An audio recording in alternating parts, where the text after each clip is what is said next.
Bismillahirrahmanirrahim. Alhamdulillahirrabbilalamin wa bihi nasta'in wa la udwana illa 'alal zalimin. Assalamualaikum warahmatullahi taala wabarakatuh. Jom bersama-sama Ustazah untuk kita membincangkan tajuk yang seterusnya.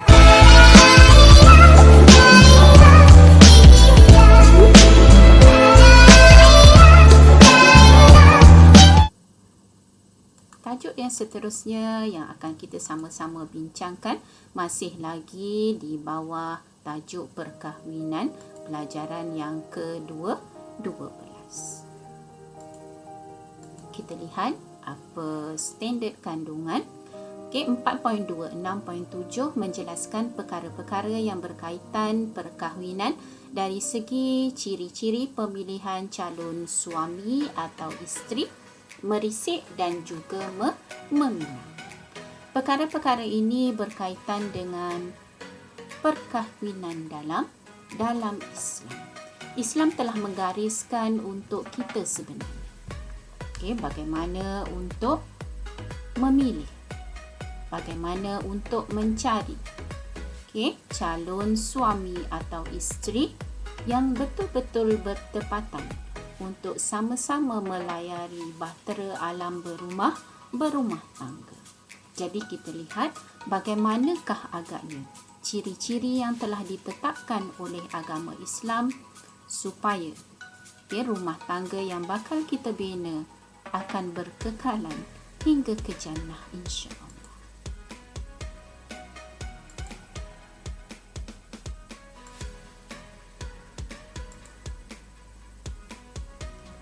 Daripada Abu Hurairah radhiyallahu anhu meriwayatkan bahawa Rasulullah sallallahu alaihi wasallam bersabda, "Tunkahul mar'at li arba'in, limaliha wa lihasabiha wa li jamaliha wa li diniha fasfar bizatid din taribat yadak."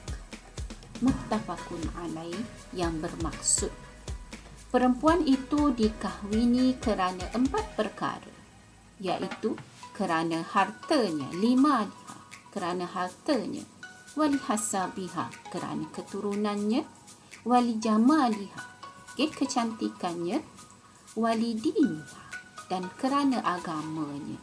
Maka pilihlah perempuan yang beragama, kamu akan mendapat kebaikan. Demikian hadis yang diriwayatkan oleh Abu Hurairah. Hadis ini menjuruskan kepada kita ciri-ciri bakal isteri. Ciri-ciri bakal isteri. Namun perkara ini juga merupakan ciri-ciri bakal suami. Ciri-ciri bakal isteri menjurus juga kepada ciri-ciri bakal suami. Pasangan suami isteri yang mempunyai ciri-ciri tersebut mampu membina rumah tangga yang bahagia dunia akhirat insya-Allah. Jika kita memilih suami isteri hanya berdasarkan harta, lima liha, hanya kerana harta sahaja, ataupun kekayaan, maka rumah tangga akan goyang apabila harta dan kekayaan akan sudah tiada. Dan sekiranya kita membuat pilihan berdasarkan rupa paras pula, kasih sayang akan lenyap tatkala kecantikan beransur-ansur pudar. Jadi yang sebaiknya bagaimana? Sebagaimana yang disebut dalam hadis, rumah tangga yang dibina berasaskan agama dan takwa dapat menjamin kebahagiaan hidup sepanjang hayat insya-Allah. Jadi kita lihat sekarang ciri yang pertama untuk calon suami ataupun isteri, mestilah penghayatan agama yang baik. Sebagaimana yang Ustazah sebut tadi, jika rumah tangga dibina berasaskan agama dan takwa, insya-Allah ia akan menjamin kebahagiaan hidup sepanjang hayat.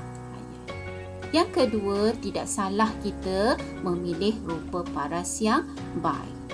Itu fitrah manusia, suka melihat perkara-perkara atau benda-benda yang cantik dan baik-baik sahaja.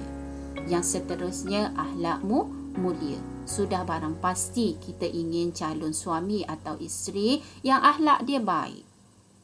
Agar rumah tangga dapat dilayari dengan aman sejahtera. Yang seterusnya, keturunan yang baik. Tidak ada rasanya antara kita yang waras akalnya ingin keturunan yang bukan, yang tidak baik, yang tidak tahu asal keturunannya untuk menjadi calon isteri ataupun calon suami kita. Dan yang seterusnya ialah sekufu. Apa maksud sekufu? Kufu bermaksud persamaan taraf antara lelaki dan perempuan dalam pelbagai aspek, contohnya agama, keturunan dan juga keilmuan. Ini ialah ciri calon suami dan isteri yang telah digariskan dalam agama Islam kita. Seterusnya kita lihat apa pula maksud merisik. Apa pula maksud merisik? Merisik ialah proses sebelum meminang untuk mengenal pasti status bakal isteri. Ustazah ulang, merisik bermaksud proses sebelum meminang. Kita risik dulu. Nak kenal siapa sebenarnya bakal isteri yang akan hidup sama-sama melayari bahtera rumah tangga. Itu maksud merisik. Keterangan selanjutnya tentang merisik ialah langkah awal dalam proses memilih calon isteri. Islam membenarkan, mengharuskan seorang lelaki dan perempuan melihat bakal tunangan. Anggota yang dibenarkan ialah muka dan tangan. Apa tujuan dibenarkan melihat dalam proses ini ialah supaya puas hati dengan pilihan yang dibuat dan juga untuk mengelakkan sebarang penipuan. Hanya dibenarkan adalah muka dan dua tapak tangan sahaja. Ustazah ulang, merisik tadi adalah proses awal, langkah awal dalam memilih calon isteri. Kita lihat yang seterusnya pula, meminang.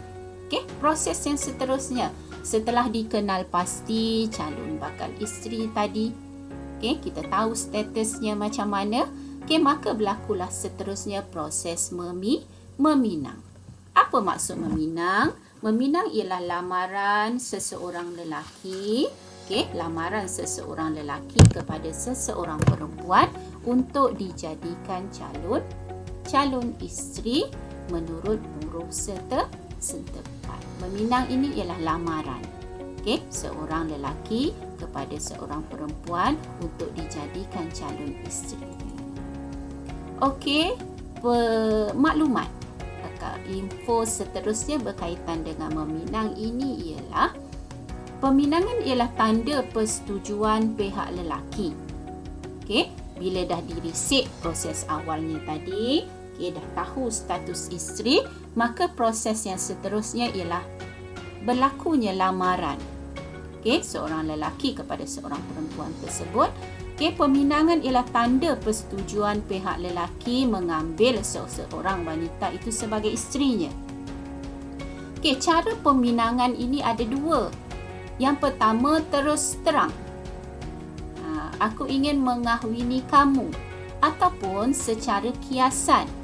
Saya ingin memetik bunga di taman, contoh. Adat dalam masyarakat Melayu, kita lihat tatkala berlakunya peminangan ini, lamaran ini, adat dalam masyarakat kita membawa hadiah untuk pengantin perempuan sebagai tanda. Adat ini sebenarnya tidak bertentangan dengan syarat, dengan syarat tidak berlebih-lebihan. Diberi tanda sebagai lamaran. Dah cuk dah pihak perempuan ni untuk dijadikan bakal isteri.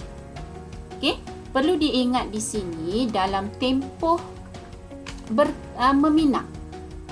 Dalam tempoh pertunangan ni maksudnya Okey, masih lagi batas pergaulan antara lelaki dan perempuan tersebut haram bergaul bebas kerana statusnya masih lagi sebagai ajnabi. Jadi walaupun mungkinlah ada yang dah kata dah dipinang, dah dilamar, dah jadi tunangan, boleh bergaul bebas. Boleh bergaul bebas. Tidak ya. Batas pergaulan dalam tempoh pertunangan adalah masih lagi sebagai ajnabi, tidak boleh berdua-duaan. Haram bergaul bebas, perlu jaga batas-batas pergaulan. Demikian Ustazah kongsikan bersama-sama dengan anak-anak ciri-ciri bakal suami, bakal isteri, proses yang seterusnya merisik dan juga meminang. Kita jumpa untuk siri yang akan datang. Aku qauli hadza wa astaghfirullah li wa lakum. Wassalamualaikum warahmatullahi wabarakatuh.